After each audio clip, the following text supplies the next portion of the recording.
So 53% of all countries in the world are now that we monitor are in macro summer, 25% in spring. That's falling as people transition to summer. Those in winter, very small, 12.5%. And then in fall, it's very few. So it shows you we have the full footprint of spring. You can see it in other ways. So the US, here we go, summer. So this is when the banana zone happens. This is when we're usually in the election cycle as well when this happens. That's kind of a very typical signature of summer. Crypto goes wild. Real Vision founder and CEO Raoul has been discussing the banana zone, the business cycle, global liquidity, and their impact on crypto asset prices for quite some time. According to the former Goldman Sachs executive, there is a strong, almost perfect correlation between the global liquidity cycle, U.S. election cycles, and cryptocurrency market cycles due to decisions made by central banks after the 2008 financial crisis. Powell believes that given the precarious state of global economies, which were on the brink of collapse, central banks collectively agreed to activate a debt jubilee, allowing them to reset their massive debt expenses to zero and periodically rescue markets by printing money to avoid another near collapse. This forms the first part of Powell's Everything Code thesis, where central banks will continue periodic printing to prop up markets as needed. Powell estimates these rescue operations occur every 3.5 to 5 years, and since 2008, they have largely dictated the periodic swings in business cycles and financial markets. When central banks print money, fiat currencies get debased, leading to a rise in asset prices, resulting in bull markets. When things overheat, they stop printing and withdraw liquidity to prevent excessive price increases, leading to bear markets. This cycle then repeats. However, while all asset prices rise due to fiat currency debasement, some assets, particularly those with more secular trends, perform much better. Cryptocurrencies fit this description perfectly, which is why they have significantly outperformed other asset classes and central bank balance sheets over the years. According to Powell, we are approaching another period of substantial outperformance for crypto assets as central banks begin another round of currency debasement to prop up their economies. He describes this period as the banana zone and predicts that crypto asset prices will move rapidly and wildly, potentially taking the market from just above $2 trillion to at least $12 trillion next year. In his latest video broadcast, Powell explains that he strongly believes we are near the end of the boring zone and about to enter the banana zone, which, by all indications, will be much stronger than the stunted 2021 crypto bull market.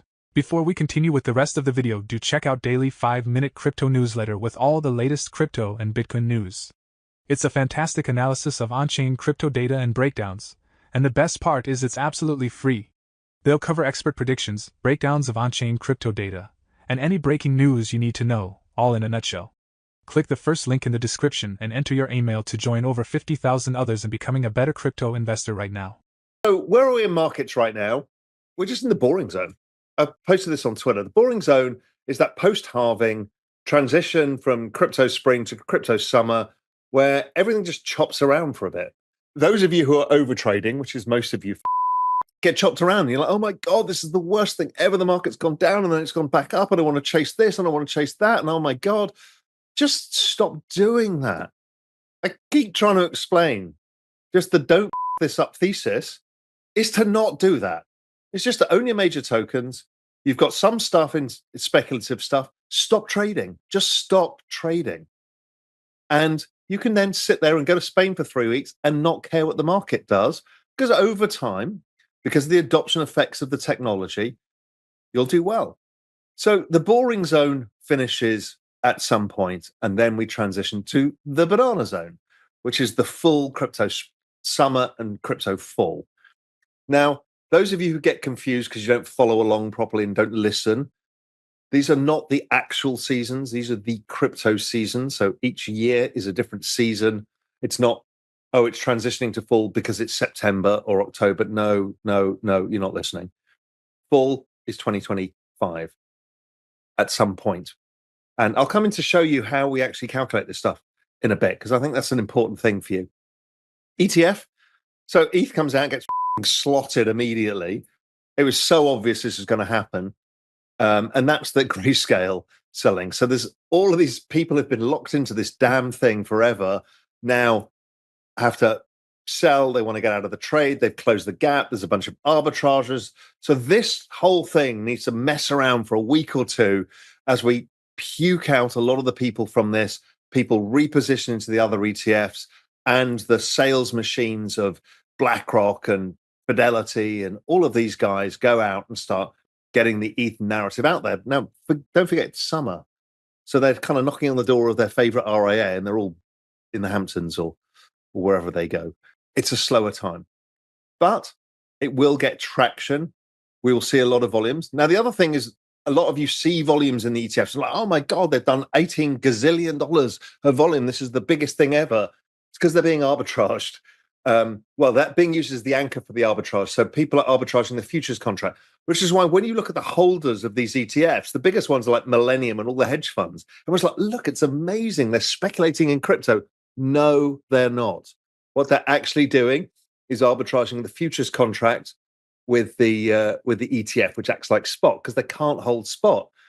There's other people, and these guys don't trade the perps markets. There's other guys arbitraging the perps against the futures, perps against the spot. So there's a lot of these players who are keeping prices together. Arbitrage play a really important role.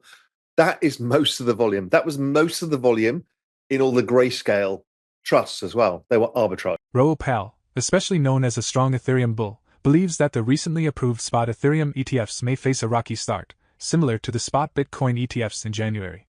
However, he expects everything to change quickly in the coming weeks, with Ethereum prices set to rise sharply.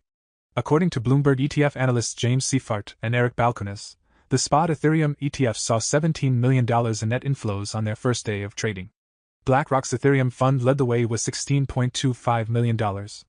James Seifert's Bloomberg colleague, Eric Balcones, noted that the new ETFs taking in $17 million on the first day is significant, though not as high as the $720 million seen in the Bitcoin race, with Ethereum reaching 83% of that amount.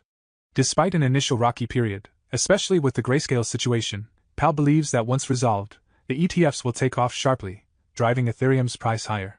Returning to Powell's broader analysis, he discusses market cycles, global liquidity, and the banana zone, highlighting how these factors will influence the future performance of crypto assets. Let's see where we are in the macro season. So the seasons I talked about, same as the crypto seasons, spring, summer, winter, fall. So 53% of all countries in the world are now that we monitor are in macro summer, 25% in spring. That's falling as people transition to summer. Those in winter, very small, 12.5%. And then in fall, it's very few. So it shows you we have the full footprint of spring. You can see it in other ways. So the US, here we go, summer. So this is when the banana zone happens. This is when we're usually in the election cycle as well when this happens. And yes, it doesn't mean the market's going a straight line, but you tend to do pretty well. If I look at, the NASDAQ this year, it's up 13%. It's corrected somewhat, was up about, 18%. And, by the end of the year, it's probably up 30 odd percent. That's kind of a very typical signature of summer. Crypto goes wild later in summer. So summer is the signature that is really interesting as things get interesting. The Euro area, also in summer. China is in summer, but it has elements of fall, i.e., it is not, the growth is a little bit too slow, which we know. They've been kind of flirting kind of recessionary conditions, and that the Chinese need to do something about, which is what the stimulus is coming. And we're already seeing Chinese stimulus. The one everyone cares about is liquidity. So financial conditions lead liquidity. This is 2 weeks out of date because these things don't move a lot. But as the dollar starts weakening and as interest rates start falling somewhat, this is bond yields, not Fed funds, we expect financial conditions to continue to ease. Think of this as a consolidation, boring zone, sideways pattern. What we should see is the next leg higher in financial conditions, and that means liquidity should follow. It almost always does. Our leads are all pointing to liquidity having to go high. If you remember, liquidity is all about refinancing the debts. We've got about 10 trillion to refinance over the next year. They're going to have to put liquidity in. They're going to have to cut rates, get bond yields down. It's all going to have to happen. Now, and this is a globalized basis. This doesn't include the global injection of liquidity that's coming from China right now. They're starting to pick up. It's also not taking into account the intervention done by Japan in the currency markets, which is also liquidity. Now, when we talked about Tesla, I said, well, the ISM, the business cycle, that's what we need to ignite this. So we can see the ISM is still kind of around the 50 level. The 50 level is like, it's not really growing. Growth is like 1.5%, 2%. But once it starts going above 50, the rate of change of growth is going up. And that's when you're likely to see all of the cyclicals rallying. We're already starting to see this. This is when Mag 7 have led. It might correct a little bit, but what you'll find is the other stocks, the cyclical stocks, start to play catch up, and we have less dispersion amongst that. Everyone's like, oh my God, the market's going to fall apart because only a few stocks are going up. It always does that. When the economy picks up, those stocks are all driven by liquidity. These stocks are all driven by the economy. It's the economy stupid will pick up the rest of these stocks, and those gaps will narrow. So new orders minus inventories says that S&P, that the ISM will go higher, the business cycle. Our 5-month lead indicator suggests higher. Financial conditions suggest higher. So the business cycle is going to pick up. The Fed are going to be cutting. Interest rates are likely going to be falling. The dollar's likely to be falling.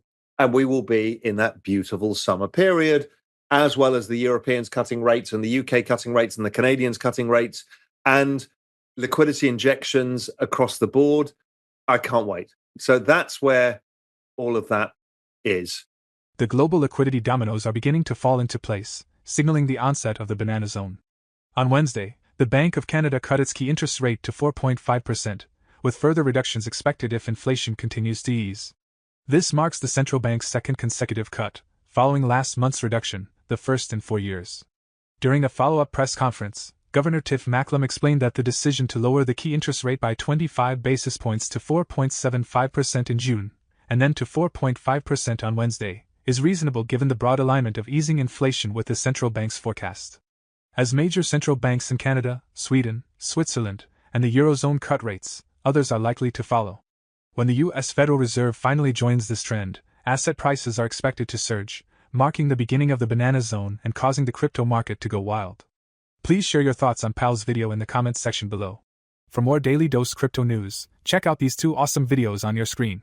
Click now and we will see you on the next video.